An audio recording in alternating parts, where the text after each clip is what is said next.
waati b'a sɔrɔ aw sigilen don ka aw ɲɛmada ka tila ka aw tuloma jɔ bari nin jamukan in ni o ye on en parle ye mun bɛ wele bila sanga ani a waati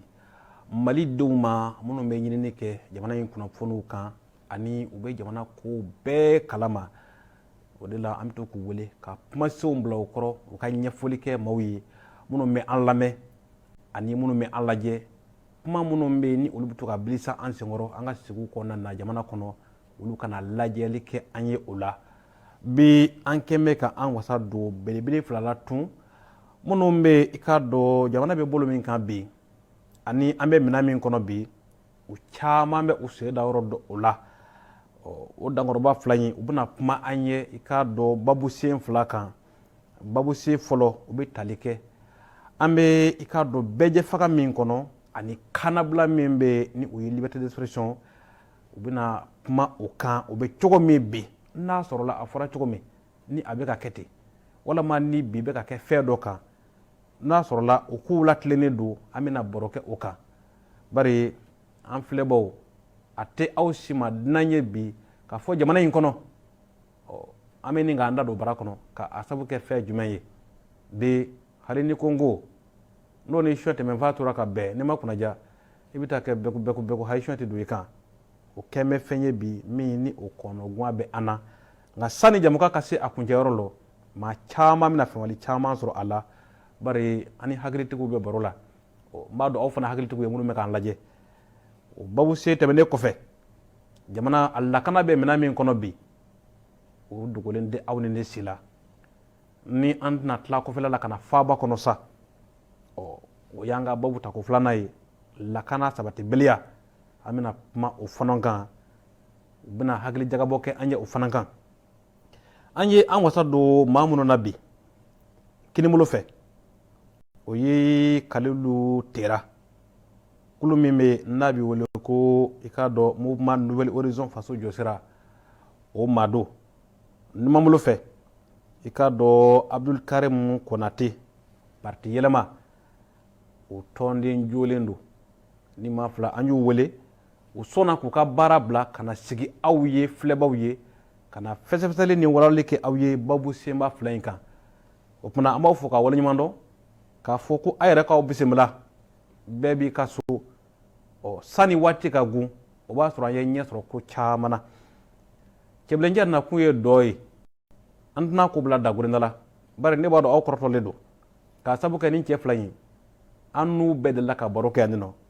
o bɛ wuli waati min o y'a sɔrɔ aw ma faw bi an bɛna minɛn siyani a y'aw bisimila M7 TV kan i ka dɔn an t'a bila dagurinda la Tera an b'i fɔ k'i waleɲuman dɔn ka i ka ciw bɛɛ lajɛlen to ye ka na sigi Malidenw ye an ka baro kɛ jamana i ka dɔn a jɔsenw n'a taabolo kan ɲininkali fɔlɔ min ni an bɛna o kɛ i la an bɛ bɛɛjɛ fanga de kɔnɔ a bɛ fɔ fɛn ma ko liberté d'expression an t'a fɔ ko dasago fɔ nka an b'a fɔ ko kanabila n'an ye min ye n'o ni fɔli ka kan o kan ka fɔ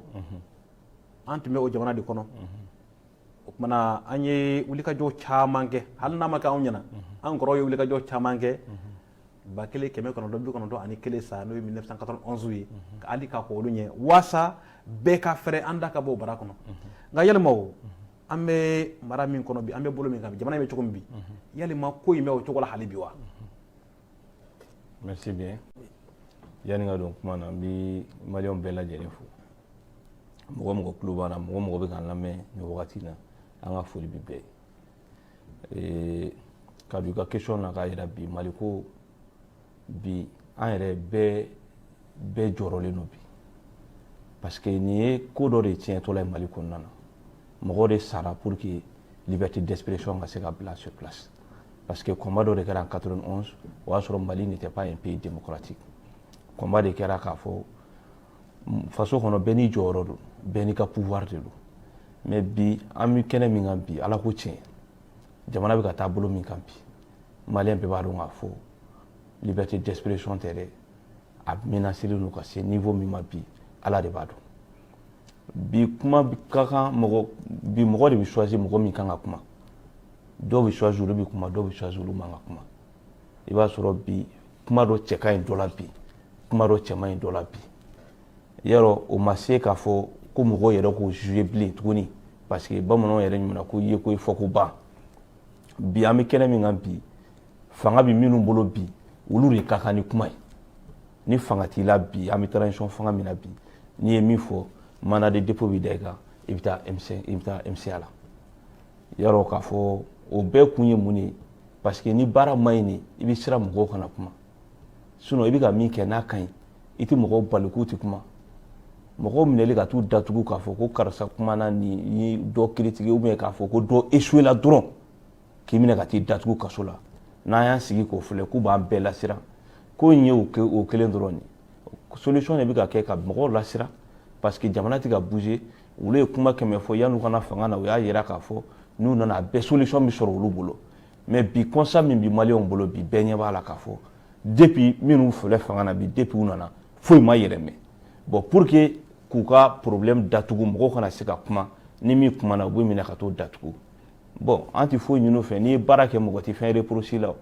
n'a fɔra de ko karisa échoué la PM min bɛ bi ko échoué la ko ne kan ka taa kaso la moi ça me dérange pas k'a fɔ k'a échoué la ni plateau in sanfɛ parce que le pays ne bouge pas o tɛna an lasiran k'a fɔ k'an tɛ kuma parce que olu bɛ ka kuma min kɛ bi o démocratie kelen de olu caman permettre u bɛ poste min na bi n'u bɛ k'u jɔyɔrɔ fa o la. D'accord. Voilà. Merci Tera. Amina Abdou Karim Konate fanfɛ parti yɛlɛma Konate ni an ye o ɲininkali kelen kɛ e la i bɛ mun fara fɔtaw kan. Mamlaka Jara avant k'i ka ɲininkali jaabi n bɛ an lamɛnbagaw minnu y'u ka baara bila k'u sigi k'an filɛ n bɛ foli las'u ma foli kɔfɛ k'e yɛrɛ tanu fɔlɔ minnu n'an bɛ baro la bi i bɛ to k'an wele kuma bɛɛ a n'aw ka teleso baarakɛla bɛɛ lajɛlen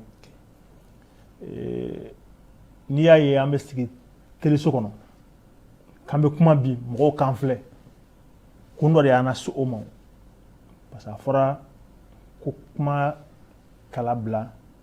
maaw hakilina kala dɔn an ka kɛ jamana kɔnɔ jamana min ni jamanadenw n bɛ se k'u hakilina fɔ k'a dɔn k'a fɔ ko maa kelen kodɔn bɛ mais maa kelen kodɔn bɛɛ tɛ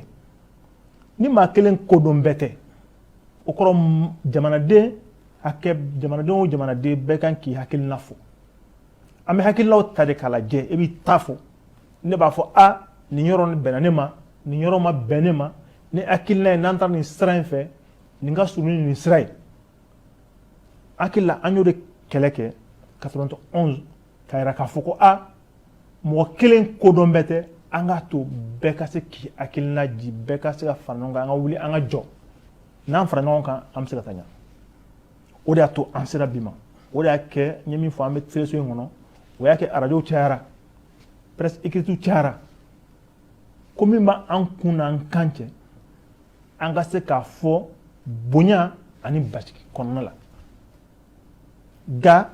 an bɛ ka min lakɔlɔsi nin wagati dama dama in na o ye k'a fɔ kuma kelen don fɛn ye i kan k'i da biri bɔrɔ kɔnɔ ka se ka kuma parce que kuma maa ko ni fɛn bilen y'i fa faga ni fugulan bilentigi bɛ boli maa kelen kumara maa fila kumara olu y'u yɛrɛ sɔrɔ yɔrɔ la sabanan n'a sɔrɔ la donc o ta yɛrɛ k'a fɔ k'an bɛ kuma bila wagati la k'a fɔ ko maaw ka se k'u hakilina di hakilina di ye mun ye maninfin yɛrɛ i ka bonya tɛ k'a fɔ fanga min b'i la i ka bonya tɛ k'a fɔ dɔnna min b'i la nka i ni maaw sigilen ɲɔgɔn fɛ aw bɛ ɲɔgɔn kan ko dɔ kɛr'i la ko dɔ kɛra k'a yira k'a fɔ e bɛ se k'o fɛn min kɛra e b'o kunbɛn cogo jumɛn na e bɛ se ka mun kɛ o ko kɔnɔna la o de b'a yira k'i ye maaba ye o de b'a yira k'i ye maa lafaamuyalen ye i ye maa ye maa min bɛ se ka ko kɛ parce que fanga don o wagati kɔnɔna la bon bi a kɛra k'a fɔ ni e kumara fanga bɛ yen fanga jumɛn bɛ yen bi fana parce que maaw bɛ siran hali bi ka kuma ni kumara minnu bɛ ka jamana mara n'i ye dɔ fɔ o problème bɛ yen minnu bɛ ka kiiri fana tigɛ n'i kumara k'i ye outrage à justice kɛ i ye magistrat dɔgɔya i ye juge dɔgɔya bon laban an bɛna taa yɔrɔ jumɛn ɲininkali tɔ min bɛ yen f'an k'o jateminɛ effectivement merci an bɛ kuma segin i ka dɔ Tera ma Tera an y'a ye nin waati laban ninnu na an bɛ misali ta minɛli 2 kan fɔlɔ kɛra Isa Kawu Jim ye a minɛna parce que a kumana an nana ye dɔgɔkun in na fana Umaru Mariko ni maa 2 wɛrɛ fana minɛna e bɛ minɛli ninnu bila minɛ jumɛn kɔnɔ bon ni kuma min fɔ dɔrɔn Isa Kawu Jim a kumana a ko ko premier ministre min bɛ yen k'a tɛ se ne kɔni bolo Isa Kawu Jim c'est un président du parti politique a ka parti b'a bolo a sɛfɛ parti b'i bolo il a de faso dɔ sira bon n'ale y'a jira k'a fɔ ko premier ministre min bɛ yen k'a bɛ ka tagabolo ɲuman bolo bi k'a dɛsɛ la n'o minɛna ka datugu la n'an ko ko n'a fɔra ko n'i ko k'a ma ɲɛ balimakɛ ye kuma dɔ fɔ hali n'i y'o juge sisan magistrat bɛ wuli kɔ k'a fɔ k'i y'o outrage kɛ bi an bɛ kɛnɛ min kan i ye mɔgɔ 2 min fɔ hali Mariko ka vocal ne yɛrɛ ancien de l'AM parce que ne kɛra AM sécurité kɔrɔ ye an ye farala ɲɔgɔn kan on a décidé on va porter plainte contre le premier ministre parce que Mariko ta la vocal dɔ bɔra vocal péré dɔ de bɔra yanni Mariko ka réponse a ka vocal réponse di parce que vocal fɔlɔ min bɔra a yirara k'a fɔ mɔgɔ minnu sara 91 ko ekɔlidenw t'a la bon n'o bɔra premier ministre yɛrɛ da ko ekɔlidenw t'a la à l'époque Mariko était le secrétaire général quand même des élèves étudiants du Mali et mɔgɔ min kun bɛ ekɔlidenw ɲɛma e kun y'u ka responsable ye a ye combat dɔ de kɛ e yɛrɛ ka vie kun bɛ se ka to a la i ni kun bɛ se ka to a la ni dɔ nana bi kan parce que ale kun bɛ position dɔ kan o don olu bɔra fanga la bi ale bolo k'a bɛ fanga na k'a ye revanche sɔrɔ k'a bɛna aw la nɔgɔ k'a fɔ ko wayi ko a don mɔgɔ minnu sara photo ni fɛnw de ta la ka n'olu su bila yɔrɔ ça fait très mal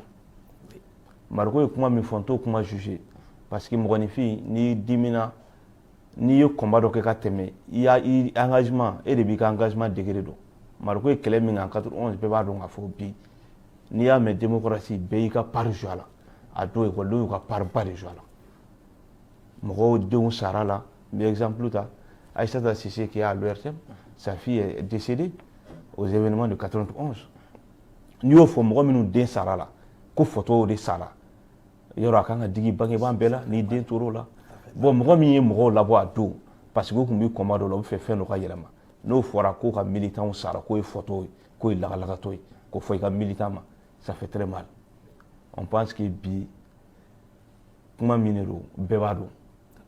Mariko ye kuma min fɔ c'est vrai Mariko ka réponse ni dusu bɔra balimakɛ y'a fɔ cogoya min na i bɛ kuma bonya ni karama kɔnɔna na mais ni mɔgɔ sar'i bolo kuma min na ni dɔ y'a lagosi saya ka k'i ma o ko kɔnɔna na n'i ye fɛn fɛn sɔrɔ o la i bolo k'i kan k'o kɛ d'accord bon Kawu Jim ta bɛɛ y'a ye k'a fɔ a taara justice la a labanna cogoya min na c'est totalement politique ko min bɛ jamana kɔnɔ bi an y'a fɔ bɛɛ ye an tɛ siran ka kuma n'a ka d'u ye u ka yala ka taa an bɛɛ minɛ k'an bɛɛ datugu parce que n'an datugura n'i y'o diɲɛ yɔrɔ o yɔrɔ i b'a ye o fanga bantɔla de don o fanga banna de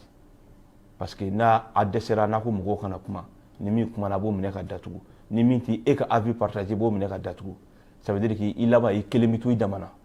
alors que démocratie fanga ye contradiction de ye diɲɛ yɔrɔ o yɔrɔ contradiction de don n'a ma ɲi l'opposition c'est quand même c'est le pouvoir de contrôle alors que transition yɛrɛ la mɔgɔ ti ka taa opposition yɛrɛ la olu ye kuma min fɔ an bɛɛ b'o kuma kelen de kan yanni kana fanga na e ko bɔ ni e bolo k'e to nin don in na k'e to M5 na o y'a sɔrɔ premier ministre kɔrɔman kun bɛ yen e ko transition délai min dira ka respecter fɛn caman fɔra y'a respecter e yɛrɛ ye plainte don CNT contre la bi o wagati d'accord an bɛ segin ma an bɛ kuma segin Konate ma Konate n'i ye Umaru Mariko ka minɛli ta misali la a fɔra ko o don in na ko nɛni de tun b'a la est-ce que tiɲɛ don liberté d'expression bɛ yen mais est-ce que ni nɛni kɛra a tɛ kiiri bonnako kan a tɛ fɛn dɔw ko fɔ wa n ye kuma dɔ fɔ n ko liberté d'expression parce que a fɔra ko an ka kuma k'an hakilina di min ka bɛn ne ma ni min ma bɛn ma n k'a fɔ bonya ni basigi kɔnɔ et puis kuma fana ye fɛn dɔ ye n'i y'a an bɛ nin bɛɛ fɔ bi k'a fɔ an bɛna Mariko ta fɔ a b'a yɛrɛ k'a fɔ an bɛ fanga min kɔnɔ bi ko dɔ kɛra min y'an se nin ma c'est vrai jamana in kɔnɔ mɔgɔw tora yen nɔ u k'u dasago fɔ jamana tɛ se ka jɔ ni dasago fɔ ye i tɛ massif mɔgɔw fara ɲɔgɔn kan k'a fɔ ko bonya ni basigi t'a kɔnɔ k'a fɔ ko fo dan ka kɛ ko la ni dan tɛ ko la o jɛ tɛ laban jamana in kɔnɔ dan kun tɛ yen mais bi n'an ko k'an bɛ dan sigi ko la an kana dan fana sigi mɔgɔ ɲɛda mɔgɔ ka sɔrɔ kan i farikolo kɛcogo kan i ka diinɛ kan wala i hakilina k'a fɔ fanga min bɛ yen bi o bɛ ka taa sira min fɛ n'o ma diya e ye ni e ma t'o sira kan o tɛ kɛ n bɛ deli k'a fɔ n ka kuma kɔnɔ i bɛ ka bin kuma an tun bɛ to k'a fɔ ko opposition majorité ou ni min tan cɛmancɛ fanga yɛrɛ kɔrɔ de an ka waati dɔ tɛmɛ ka taa mais e ko la ko dɔw ye b'e fɛ dɔw tɛ e fɛ n'o nana o cɛmancɛ fanga tɛ yen tuguni o tɛ cɛmancɛ fanga ye tuguni o ye ko wɛrɛ de parce que ni e yɛrɛ nana cogo min na n'i y'a ye bi an sera cɛmancɛ fanga ma parce que dɔ de ye maaw to yen u ka kuma k'a fɔ ko liberté d'expression parce que kuma fɛn fɛn fɔra bi n'a bɛ k'a fɔ ko mɔgɔw bɛ ka taa kaso la u bɛ ka datugu a kama ka IBK to yen ne ma kuma ye k'a fɔ min ma fɔ min ka jugu ni nin kuma ma fɔ IBK ma min ma jugu ka tɛmɛ an bɛ ka min mɛn sisan mais a kuma an ye mun fɔ k'an bɛ démocratie kɔnɔ an ka maaw to yen u k'u hakilina fɔ mais ni e ko k'i b'o yɛlɛma a kan ka yɛlɛma sariya fana kɔnɔna la sariya kɔnɔna ye mun ye ni ko kɛra a bɛ ɲɛɲini k'a dɔn mun kɛra i bɛ se ka bila justice ka bolo kan k'a fɔ karisa ye juguman kɛ bon e kana taa dugu la e kana taa yɔrɔ si to i ka so kana bɔ fɔlɔ ou don o don na i présenter tribunal la mais ni nɔ mina don i bɛ datugu o ye n'an bɛ justice n'an y'a kɛ normal ye n'an y'a ta fana an ka jamana yɛrɛ Bamako bi prison centrale mɔgɔ hakɛ min kan ka don Bamako kasobonba la bi hakili la hali n'i y'a multiplier sigiɲɔgɔnma 10 ye a ka ca n'o ye a ka ca tellement mɔgɔ min hakɛ min kan ka don o cayalen don mais mun bɛ ka caya hakili la ministre de justice yɛrɛ tun ko ka jugement teriya yasa maa minnu bɛ yen nɔ n'u sigilen bɛ k'u ka jugement kɔnɔ olu ka se k'a la ko ka jɛya dossier minnu bɛ yen n'u tɛ ka fɛn k'olu la teriya joona yasa prison ka se ka libérer nka bi an bɛ ka mun na kɔlɔsi avant que enquête yɛrɛ ka kɛ fɔlɔ mun kɛra an baara bolo fɔlɔ ye mandat de dépôt min ka kɛ laban ye o kɛra fɔlɔ ye donc n'an y'a ta k'a fɔ a bɛ fɛn fila yira an na n'an y'a ta kasobonba kɔnɔna kɛcogo fɛ an bɛ ka problème wɛrɛ créer min ka jugu ni problème résolu ye problème ye mun ye k'a fɔ kuma minnu bɛ ka fɔ est-ce que a kan ka to nin cogo la ni i y'a dɔn k'a fɔ ko min man ɲa enquête kɛ i ka ko ɲɛɲini k'a dɔn ka fɛ mais bi kuma i ye kuma min fɔ Mariko ka fɛn na parce que fɛn dɔ tun kɛra bi an bɛ se ka ko ɲuman b'a la juguman b'a la ko kɛra ɲuman b'a la juguman b'a la mais maaba tɛ se ka kɛ ko min i bɛ maa ta carré kɔnɔ min tɛ fɛn dɔ kɛ k'i b'o bila mahima la Mariko bi n'i y'a ye parti politique an ka parti bɛ min kɔnɔ cadre de concertation de partis politiques u y'a kɔnɔ parti ɲɛnama fɛn bɛ jamana in kɔnɔ bi a bɛɛ ye Mariko ka mandat de dépôt condamné d'accord mɔgɔ ni ye juguman kɛ juguman bɛɛ n'a a sara cogo don mais maa tɛ se ka maaba kɛ manden ye ok donc Mariko ka fɛn na k'a fɔ o yɔrɔ kan kun kan ka lajɛ ka dɔn k'a fɔ kuma min fɔra hakili a ka avocat yɛrɛ y'o de fɔ quoi ko kuma min taara est-ce que juge min y'a jugé est-ce que a y'a ta légalement mafila kuma ani foroba kuma n'i ko b'olu juge ɲɔgɔn fɛ o bɛ problème wɛrɛ effectivement donc kuma la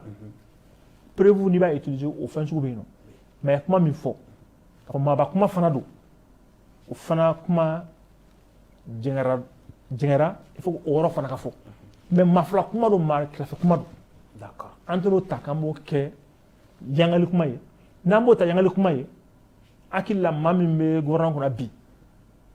ale ye kuma fɔ ne b'a fɔ ne yɛrɛ ka faamuya la ale ye min fɔ vocal min n'an y'a mɛn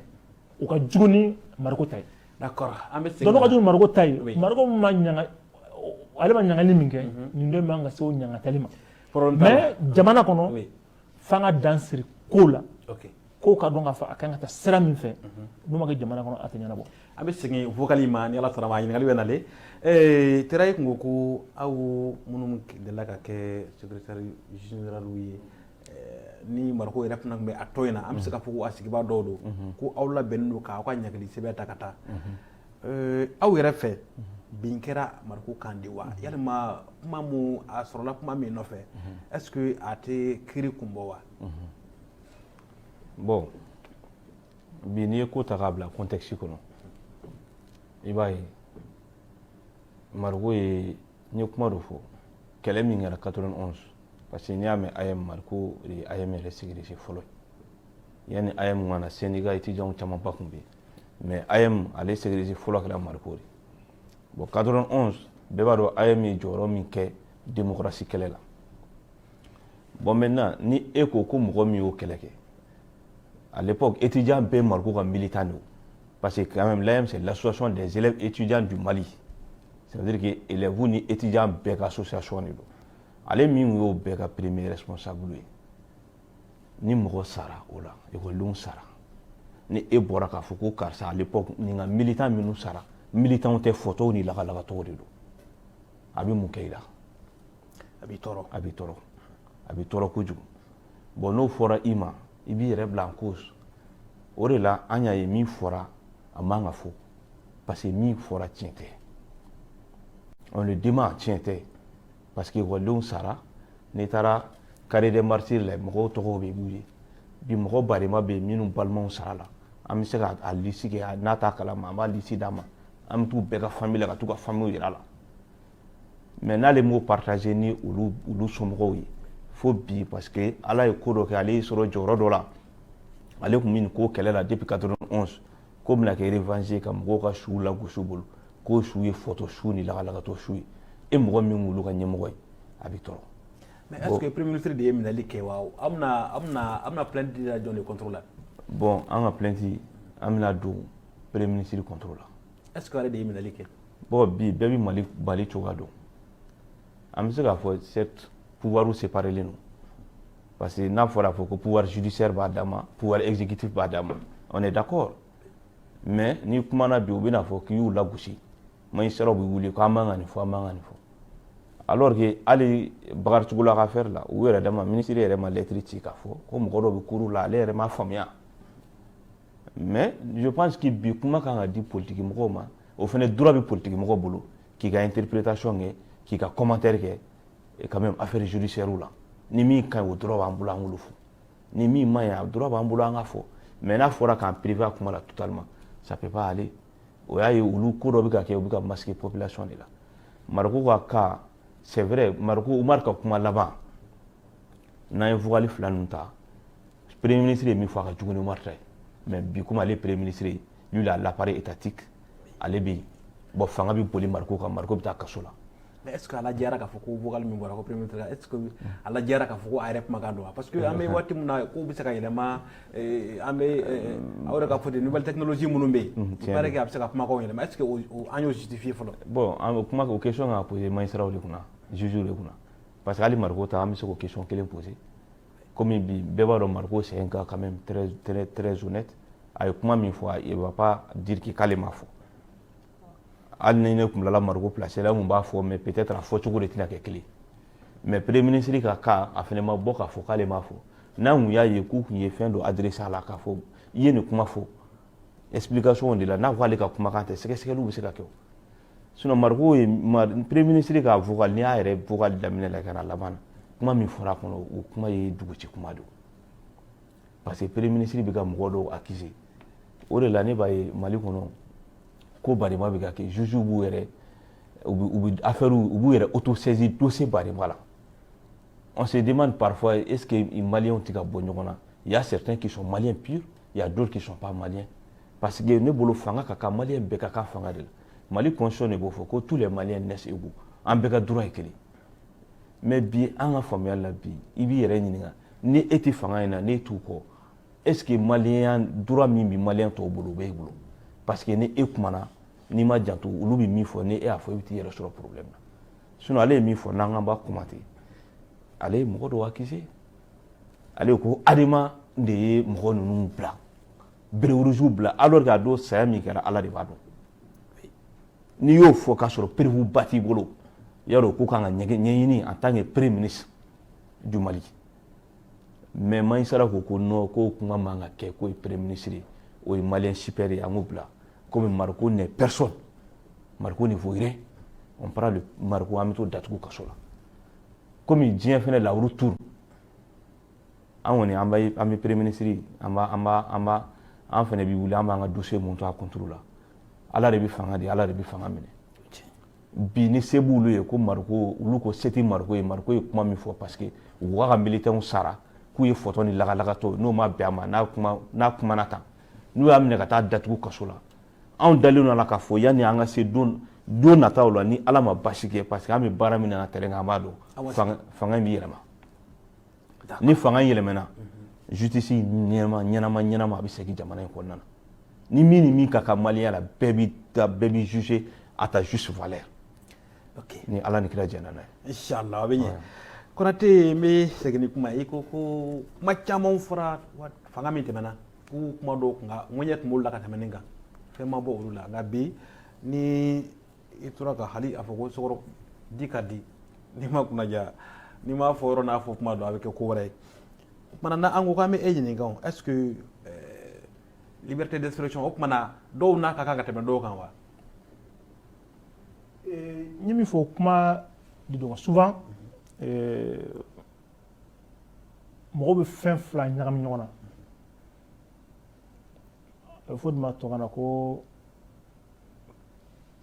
ne pense pas qu'en faisant des mouvements que tu travailles i bɛ ka mankanba ci ani i bɛ ka baara kɛ o tɛ ɲɔgɔn sira la donc c'est des diversions minɛnw ni fɛnw kɛ an bɛ ka liberté d'expression an bɛ ka fɛnw latilen an bɛ ka jamana refonder mais jamana refondeli jamana tilenni ani baara kɛli o ye nɔ min bɛ bila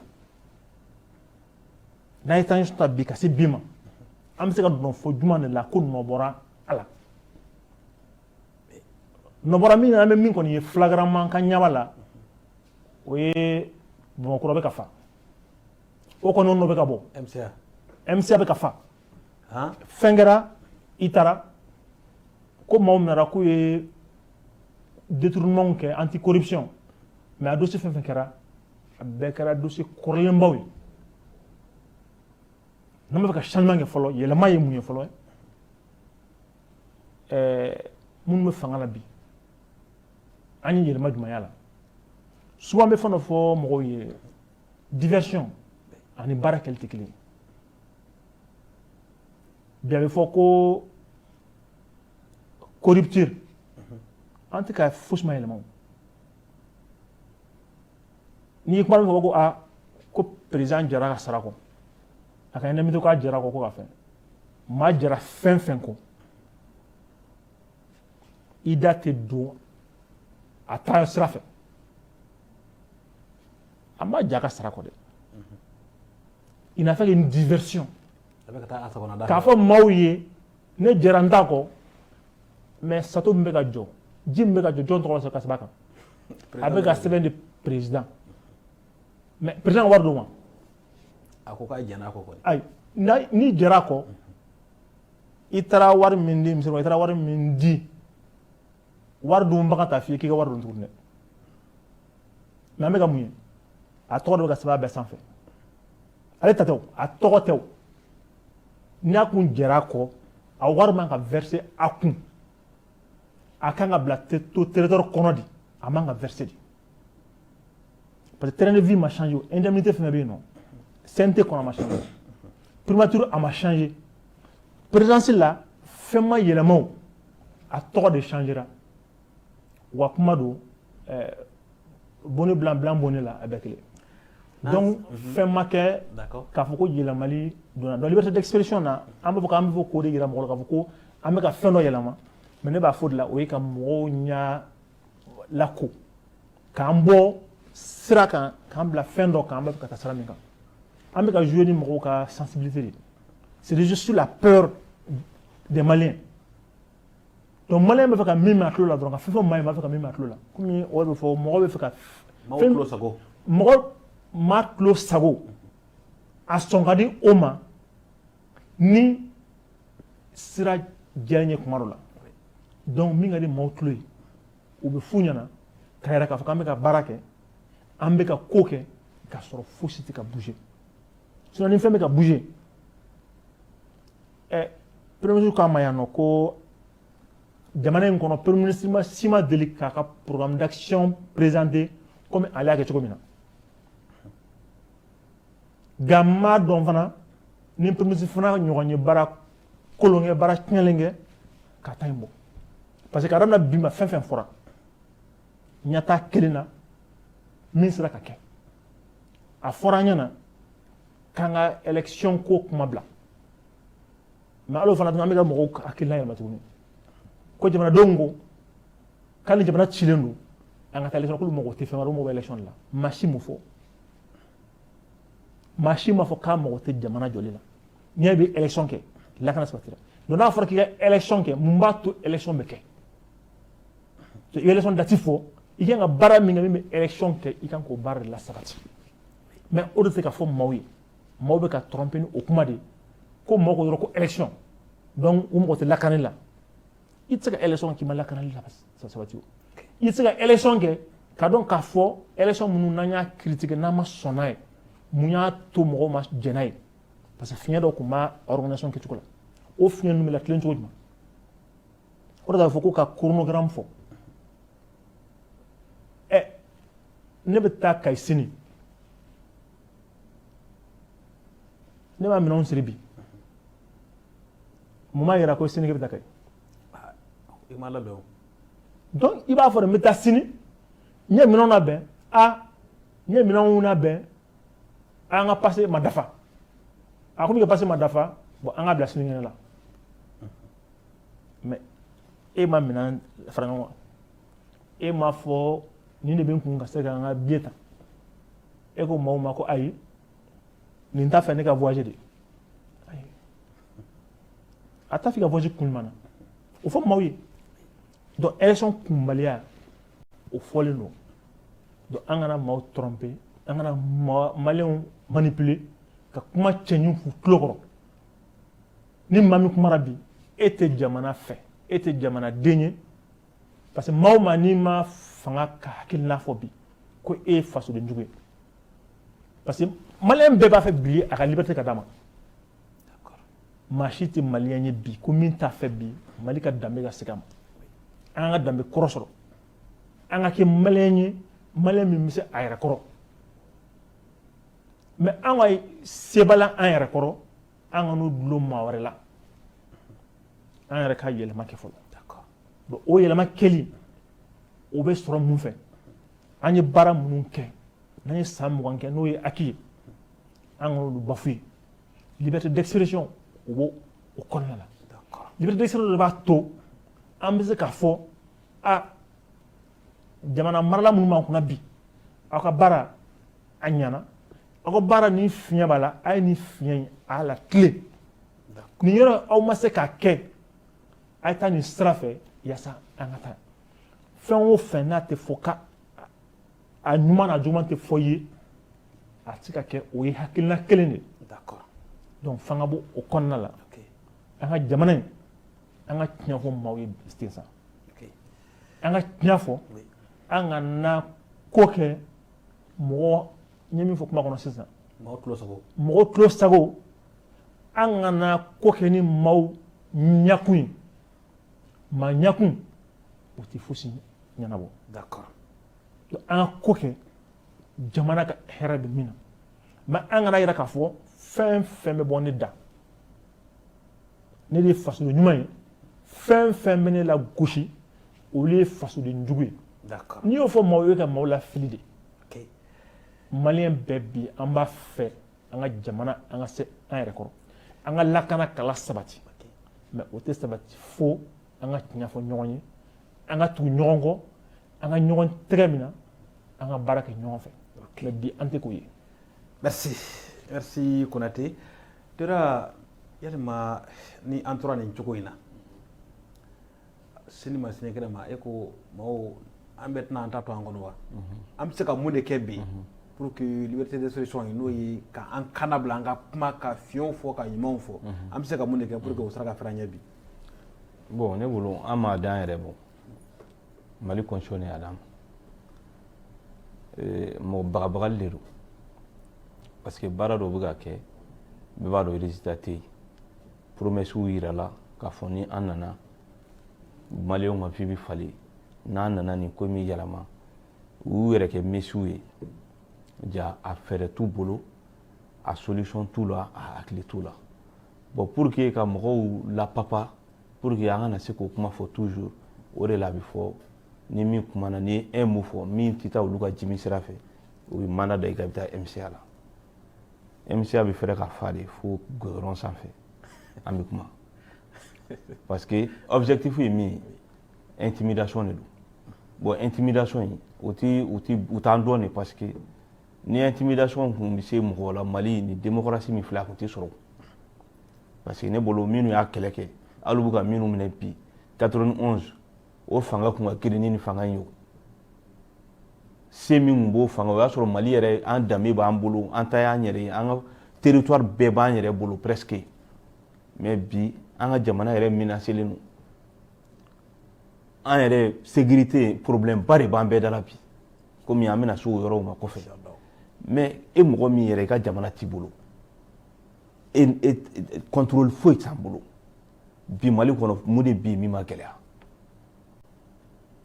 bi n'i taara sugu la fɛn bɛɛ prix yɛlɛnna Bamakɔ bi Mali fan bɛɛ fɛn bɛɛ prix yɛlɛnna foyi tɛ yen min ma an tɛ se k'a fɔ ko kunun bi Mali ta kɛra o de bi an b'a fɔ de ko kunun ka fisa ni bi mais aw ma se ka foyi ɲɛnabɔ fɛn bɛɛ prix bɛ ka yɛlɛ Maliyɛnw ka vie bɛ ka bila en danger tous les jours n'a fɔra k'aw bɛ fanga la n'an ko k'an b'o fɔ nin kɛcogo man ɲi nin bɛ se ka kɛ tan ça veut pas dire k'aw bɛ fanga la aw hakili ka nin Maliyɛn bɛɛ hakili la o c'est pas ça situation dɔ de y'aw sɔrɔ yan bi mais o la bi n'i ye Mali jate minɛ bi kabako don quoi dɔw bɛ yen bi parce que fanga kɛcogo y'a olu bila fanga ɲɛmɔgɔya la bi olu bɛ k'u yɛrɛ kɛ les plus dignes du Mali alors que on se connaît tous dans ce pays olu tɛ se ka u yɛrɛ disi gosi ni dignité fan foyi ka tɛmɛ an ta kan n'i y'u ɲininka olu bolo olu de ye Maliyɛn tilelen yɛrɛ o ni mɔgɔ mɔgɔ t'olu kɔ bi e ye Maliyɛn kolon ye olu de ye Maliyɛn ɲuman ye bagabagali ka i ka kuma lasurunya liberté d'expression ye olu m'a di n'i y'a ye olu kɛra président olu bɛ premier ministère la bi u caman bɛ gouvernement kɔnɔna na bi ne bolo ni démocratie in de y'a s'an ma o démocratie kelen de fana b'an permettre on dit très bien ta liberté s'arrête là où commence celle d'autrui i kan ka bɛɛ bonya i ka ko kɛcogoya la ko kɔni i b'a kɛ bonya ni karama kɔnɔna na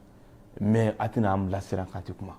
n'a man ɲi an b'a fɔ k'a man ɲi solution foyi t'a la an bɛ continuer k'a fɔ a man ɲi n'u ma sɔn u bɛ an bɛɛ datugu on est prêt k'u bɛɛ accepter mais a man ɲi an b'a fɔ a man ɲi hali sini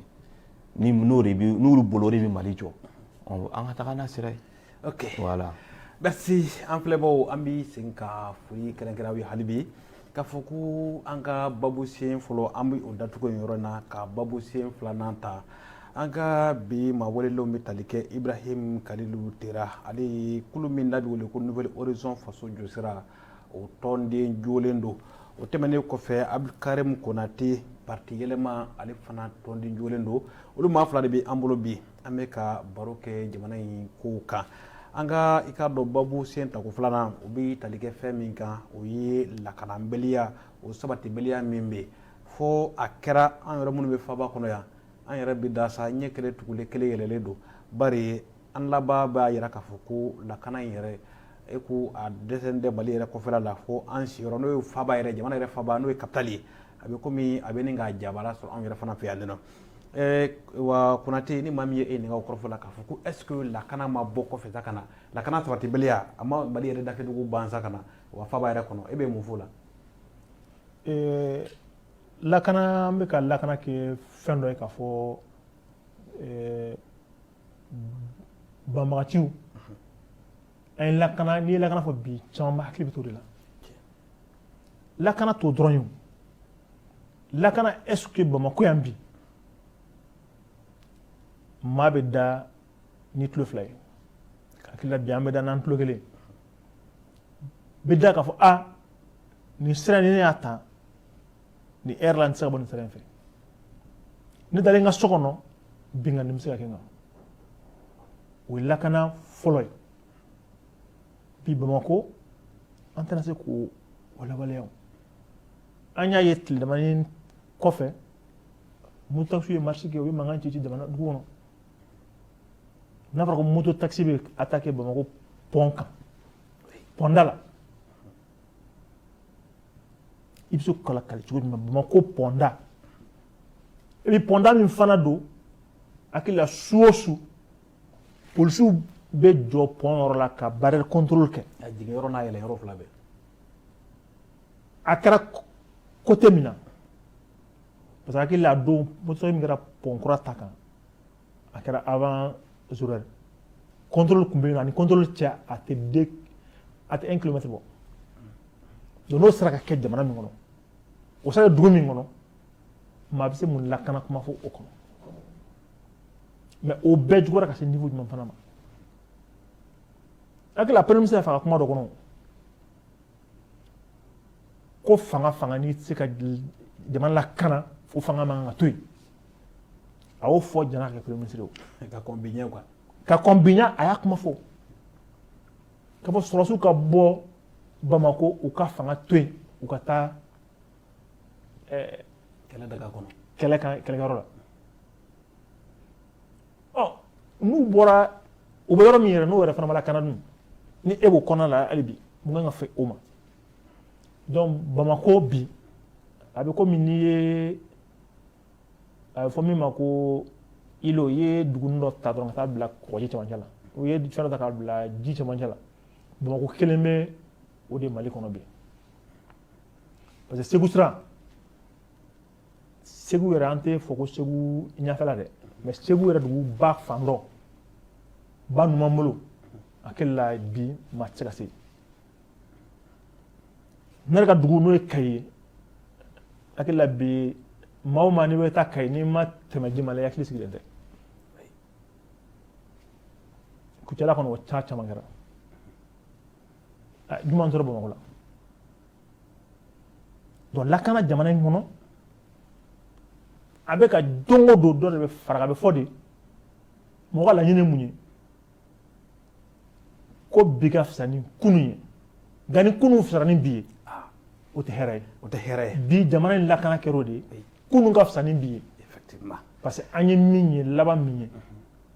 hali bi MINUSMA mobili yɛlɛnna min dɔ ka mɔgɔ 7 sara o kɔfɛ min kɛra Sanko dugu la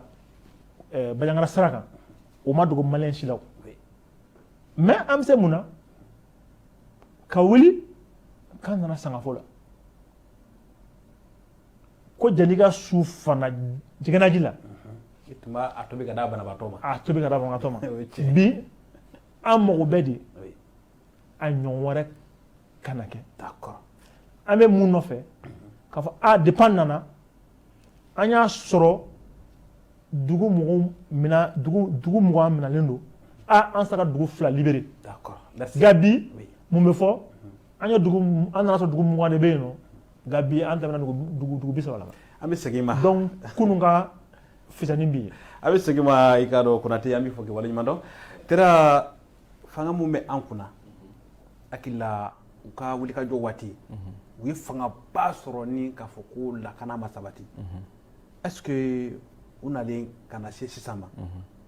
an bɛ se k'a fɔ ko Bamako bilama lakana bɛ ka tɛmɛ waati kan wa bon Bamako tɛ dɛ Mali yɛrɛ kunun ka fisa ni bi est-ce que kunun ka fisa ni bi Mali kɔnɔ a ye minnu fɔ Bamakɔ n tɛna segin olu kan mais an bolo olu nadon fanga la olu ye sɔrɔdasiw de bɛɛ ye colonels de ye yɔrɔ n'a fɔra ko colonels nana fanga na 5 colonels an yɛrɛ kɔni bolo Mali ko kɔni ni kun y'an ka sécurité ko balen de pepu parce que a fɔra an ye k'u bɛɛ ye formation ɲɛnamaw de kɛ président yɛrɛ bɔra force spéciale la quant à nous c'est vrai i bɛ ka problème minnu sɔrɔ sécurité problème kɔni an tɛna bi o kɔnɔ bilen parce que bi lakana kɛbagaw yɛrɛ bi fanga kunna bi mais c'est le contraire bi ko minnu bɛ ka kɛ je me demande fɛn minnu bɛ ka san an bɛ diversion de la ou bien an bɛ mun de la parce que bi maliyɛn mago bɛ mun de la an mago bɛ résultat de la terrain sanfɛ k'a fɔ bi nin jamana in nin ko in kɔn ka kɛ Mali armée y'u kunbɛn nin ma se ka kɛ i bɛ ɲɔnɔ ka ta dɔrɔn ko badenba bɛ ka kɛ an tɛ se k'an da don a la k'a fɔ parce que défense kumaw de don mais bi jateminɛ min kɛra terrain kan bi Mali population minnu bi binganin kɛlen bɛ minnu kan minnu occupélen don u yɛrɛ de jɔlen don u yɛrɛ bi parce que u yɛrɛ de b'u ka négociation kɛ u yɛrɛ bi fa ko dalen n'u kan u yɛrɛ ka laɲini tɛ ko min dugu min bi Mali kɔnɔ bi a bi dugu a bɛrɛ t'a jɛ dugu 100 la bi minnu assiégés don awa o duguladenw ni ye minnu y'u occupé olu de bɛnlen don a kan ni an ka taabolo ni an ka taabolo a bɛ nin kɛ diyagoya musow bɛɛ bɛ fini finman don solution t'u bolo on se demande où est le rôle de l'État quand même aw natɔla aw kun ka ma n'aw nana nin ko min ban nin bɛ ban an bolo premier ministre ye livre bɔ Nord kan bɛɛ ko k'a bɛ Nord problème dɔn ni bɛɛ ye an yɛrɛ bolo kɔni don min a bɛ kɛ premier ministre ye 6 mois a cɛ n yɛrɛ ko 2 mois 3 mois hali n'a ma ban an b'a ye baara kɛ n'o bɛ ka kɛ c'est vrai bɛɛ b'a dɔn k'a fɔ question de défense a ko misɛnw ka ca trop mais ni volonté kun bɛ yen hali n'anw bɛ ka ko dɔw ye dɔɔni quoi on pouvait avoir confiance mais bi ne ka faamuyali la planté ninnu bolo ala ko tiɲɛ le conseil à maire planté n'an tora tan Mali bɛ tunu parce que an dɛsɛlen b'an yɛrɛ la an bɛ ka ennemis créer hali Mali yɛrɛ la c'est vrai fɛn bɛɛ mɔgɔ mana i dɛmɛ mɔgɔ si tɛ se ka k'i fɛ ka tɛmɛ i yɛrɛ ni kan ko o ko n'a kan ka kɛ an de bɛ jɔ fɔlɔ ni dɛmɛbaga fɛn o fɛn bɛ an na olu nana an dɛmɛ a fɔra dɛmɛbaga don olu tɛ se ka jɔ an place la o an de b'an place assumer dɛmɛbagaw kan ka min kɛ o b'o kɛ mais bi n'a ye bɛ ka bɛɛ gɛn ka bɔ yen ka taa ko parce que a bɛ ka kule an ye Sunjata siw ye an ye nin an ye Damɔzɔn siw ye alors que Damɔzɔn tile ko dɔ bɛ ka kɛ bi fo ka Damɔzɔn satigɛ hali ni fɔlɔ ni silamɛya tun tɛ yen hɔrɔnya tun bɛ yen hɔrɔn ko dɔ bɛ yen i tɛ sɔn a ma on dit que la parole donnée d'un homme c'est le premier fondement de sa dignité i ye min fɔ hɔrɔn kan na i bɛ minɛ o de ma ni ko ni nana n bɛ se ka nin kɛ n'i ma se k'a kɛ a fɔ jama in dɛsɛra le Mali continue sans toi tu démissionnes mɔgɔ wɛrɛ bɛ n'i nɔ la mais il faut pas que ka Mali ta en otage parce que bi min jɔyɔrɔ b'an na n'an tora nin sira kan walahi problème ne taara Mopti n y'a ye jadisiw bɔra Mopti ba kɔfɛ ka na misi feerela dɔ ta fo sugu camancɛ la bɛɛ ɲɛna ka taga n'a ye autorité tɛ yen n'an y'a fɔ an t'an ka sɔrɔdasiw lagosi on sait que vraiment sɔrɔdasiw bɛ Mali kɔnɔ bi minnu Mali kanu b'u dusukun na olu na sɔrɔdasiya la pour l'amour même du Mali olu na sɔrɔdasiya la sɔrɔdasiya yɛrɛ kanu kosɔn u pɛrɛnnen don k'u nin di Mali ko kungo la mais ni volonté politique tɛ yen u mana kɛ cɛfarin ye cogo o cogo hali n'u kɛra harambo ye u kelen tɛ se ka se ninnu bɛɛ la ne kɔni ka jateminɛ ye min ye bi u bɛ yɔrɔ min na bi u dɛsɛra ces gens là ni Mali tor'u bolo a bɛ kɛ problème ye Mali bɛ sombrer bi min bɛ se ka kɛ dans l'urgence que le premier ministre prend le courage a ka maliyɛnw lajɛ a k'i ɲɛ jɔ maliyɛnw ɲɛ na n dɛsɛra o fana o ye hɔrɔnya dɔ ye dɛ n y'a fɔ n ma se k'a kɛ walayi o ye hɔrɔnya dɔ ye i ko n'i nana n bɛ se ka nin kɛ n bɛ se ka nin kɛ n y'a fɔ kunun de ka fisa ni bi ye sécurité ko Mali an t'a kuma yɛrɛ kɛ parce que n'an ko an bɛ région fɛn o fɛn ta an bɛ se ka débat kelen kɛ région bɛɛ kan n'an ko an b'a bɛɛ décortiquer mɔgɔw bɛ sa hali bi attaque kɛra ɲɔnɔ an bolo sɔrɔdasi bɛ yen politique de bi bɔ armée bɛ yen ka population de protéger si la population n'est pas protégée yɔrɔ nafa foyi tɛ tapage la Bamako ka fɛnw ka avion den naani tugu ɲɔgɔn kɔ ka sira bɛɛ tigɛ ka taa ko remise bɛna kɛ devant tout le monde ko jaw bɔ télé ni fɛnw na on n'a pas besoin de ça d'accord an mago bɛ min na ka dɔn k'a fɔ bi Mopti mara la alhamdulilayi an balima minnu bɛ yen u bɛ d'u ka kulun kɔnɔ u bɛ ba tigɛ ka na librement u bɛ na Mopti nord la Kayi mara la Ɲono mara la u ka se ka t'u ka foro la k'u ka sɛnɛ kɛ librement n'o kɛra an bɛ se k'a fɔ alhamdulilayi bi ko dɔ bɛ ka kɛ d'accord merci Konate an bɛ se ka mun de kɛ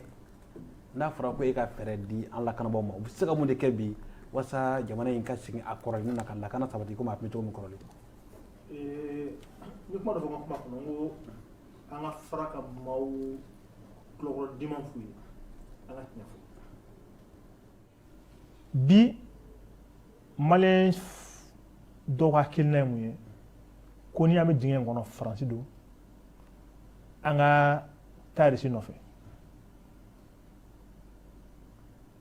ko bon an taara Irisi nɔfɛ mais Mali ka taa Irisi nɔfɛ Mali Irisi ka baara kɛ o an ma daminɛ nin transition na o n'i ye Modibo ka fanga binni dɔ lajɛ o ye ani Irisi ka collaboration kɔnɔna de ye an ka segin an armée ka force kun sɔrɔ ka fɔ ko armée kun don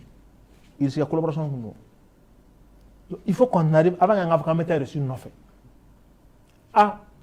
mun ye an ka armée kun kɛ n'an ye armement sɔrɔ ka tɛmɛ bɛɛ kan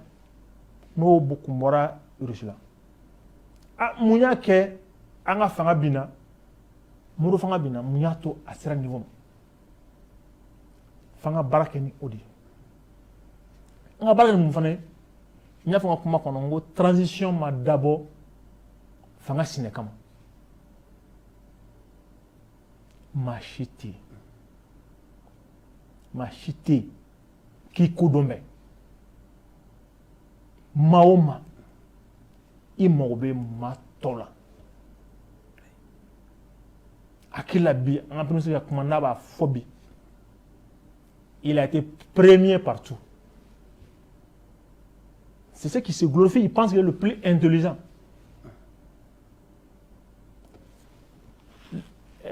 Comme on dit, Nyakeleni, ou est Oura Nyafan de Dougou. Il est mon kalangue, il est mon fangelen fait. Il est le gars, au croix qui est malin bédon.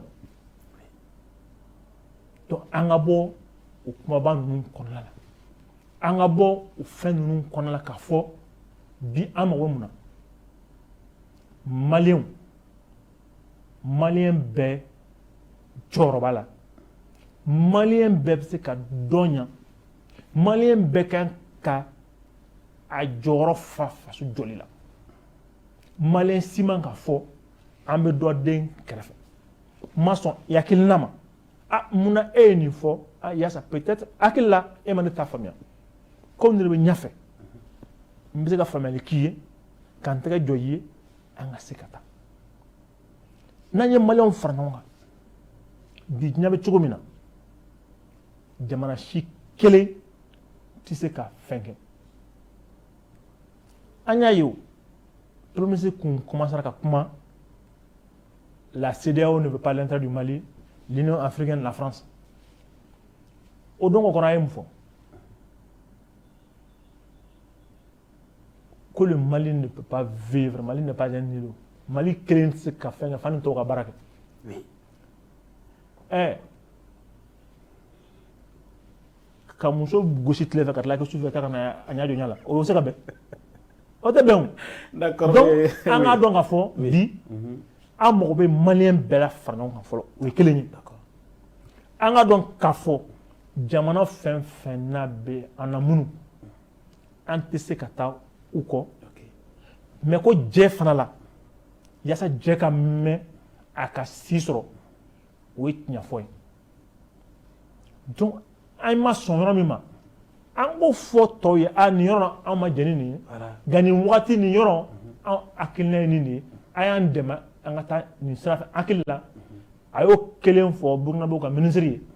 a signo kelen kan Niger ministre dɔ fana ye d'accord ka dɔn ka fɔ Mali kelen tɛ se ka taa ok Mali donc an ka bɔ oui maliyɛnw trompeli la an kana jouer maliyɛnw ka siran kan ka fɛn f'u ɲɛna k'a fɔ ko nin de ye fulanbilentigi ye ok ni de y'a to aw sara mais an ka an kuma ka tiɲɛ fɔ an ka fara ɲɔgɔn kan an ka taa sira jɛlen fɛ an bɛ dɔgɔnɔ laban di ma ka fara nin kan miniti kelen waati tɔ tɛ bɛrɛ tuguni i bɛ se ka dɔgɔnɔ laban fara nin kan yan'an ka kuma segin tɛrɛ ma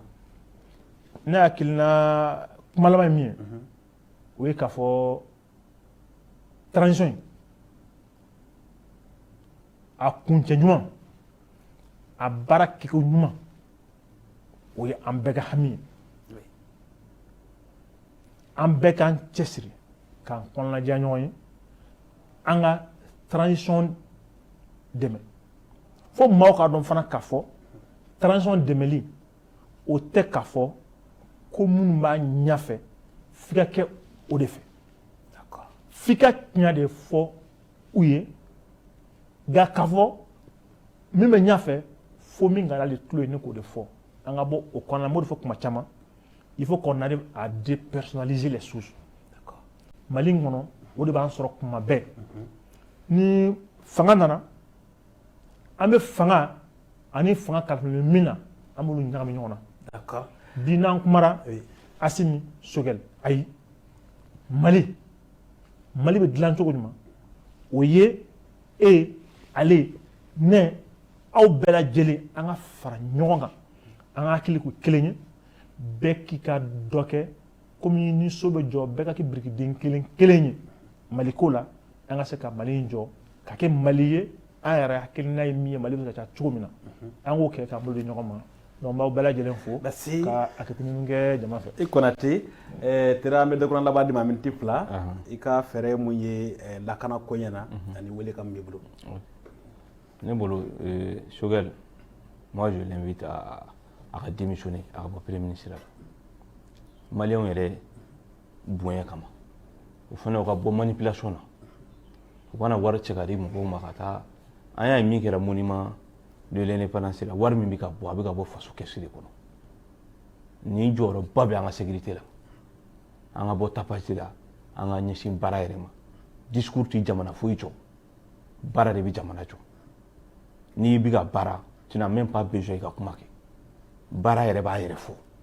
an bɛ min ɲini a fɛ bi an bɛ yɔrɔ min na bi Mali mɔgɔ t'o la an ye épreuve baden de traversé yanni an ka se yan nin an ye an coup d'état joli la bi nin t'an si ma nusaja ko ye nin t'an si ma tɔgɔ wuli ko ye an bolo fɔlɔ yanni ATT ka coup d'état kun cɛ Mali était tellement sollicité dans la sous-région mais coup d'état de y'an don yan bi n bolo ni problème cayara solution de bɛ sɔrɔ a la an ka bɔ a la pepu awa transition ti baara dɔ kɛ wagati ye a ka bɔ diversion kɔnɔna na pepu on n'a pas besoin d'assises actuellement assise ye mun ye n bɛna dɔ fara an ka transition kan an ye min jateminɛ plan tɛ ka ɲini maliyɛnw ye dɛ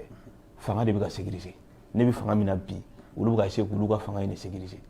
parce que a fɔra an ye ko assise de bɛna transition min délai min kan ka di o de bɛn'o déterminer sa hali assise maliyɛn bɛɛ bɛ se k'i yɛrɛ sɔrɔ a la bayangarakaw fɛ assise bɛ se ka kɛ yan an ko ma min ka ɲi bi min bɛ Mali arranger bi qu'on aura la dignité du Mali au Mali u ka Mali sécuriser plan ka bɔ ka yira an na Mali bɛ se k'a yɛrɛ sɔrɔ cogoya min na u ka bɔ tapage la ka avion ta ka photo ta u ka bɔ Facebook vi la parce que bi an y'a ye Mali bɛ ka gérer ni média de jamana ɲɛmaa yɛrɛ i n'a fɔ e ye premier ministre chaque fois e ka déplacement hali bɛ taa kunkolo kafɛla fɛ yen i ye téléphone 12 Pro Max sanna ka di M5 jeune bɛɛ ma bi premier ministre ma ni yɛlɛmɛ dɔrɔn photo bɛ ta k'a bila bi an bolo bi an bɛ yɔrɔ min na bi walahi kulonkɛ man ka kɛ Mali la an bɛ k'a fɔ n'an dusukun walahi n'an diinɛ de bi Mali bɛ yɔrɔ min na walahi kulonkɛ man ka kɛ an bɛ yɔrɔ min na bi kow bɛ kɛ de a kan ka kɛ cogoya min na an ka bɔ mɔgɔ ko la a ka fara ka mɔgɔw bɔ ɲɔgɔn na parce que n'an bɛ transition na je pense que maliyɛn bɛɛ kan ka i comporter en un seul homme pour que Mali bɛ se k'a yɛrɛ sɔrɔ cogoya min na mais dans la division personne ne va gagner il faut arrêter de taxer certains k'a kɛ i n'a fɔ olu ye dugutilaw ye i yɛrɛ y'i ka mɔgɔ choisilenw olu ye jamana jɔlaw ye Mali ne va jamais se construire ainsi an bɛ min kɛ komi wagati sera ɲɛ b'a la i yɛrɛ pereselen don an tɛ se ka bɔ f'an ka dugawu kɛ Effectivement. an ka dugu la u bɛ dugawu dɔ kɛ k'Ala ka jamana jɔ ka jɔbaga jɔ an dun b'a dɔn minnu bɛ jamana ɲɛmɔgɔ min bɛ yen bi ne b'a dɔn jamana jɔla tɛ an bɛ dugawu de kɛ Ala ka courage d'a ma a bɛ se ka démissionner cogoya min na rapidement pour que mɔgɔ bɛ se ka na ka relais ta ka maliyɛn bɛɛ fara ɲɔgɔn kan politique ko tɛ société civile ko tɛ fosi Mali bɛɛ bɛ se k'i yɛrɛ cogoya min na an bɛɛ bɛ se k'an bolo di ɲɔgɔn ma ka Mali bɔ diɲɛ kɔnɔ cogoya min an bɛ dugawu kɛ Ala ka ni sababa bɛn Ala ka ɲɛ ka d'an ma n bɛ bɛɛ lajɛlen fo. Merci. An filɛbagaw an bɛ segin ko kura ka foli ta ka di aw ma ka yira aw la k'a fɔ an tun ye wele bila maa 2 ma bi yɔrɔ n ye layidu min ta u ye kabi jamu daminɛ a bilala n'a fɔli darɔ bari aw caman wasara an ka fɔtaw la ka sabu kɛ fɛn fɛn fɔra a bɛɛ ye kɛnɛkan jaraki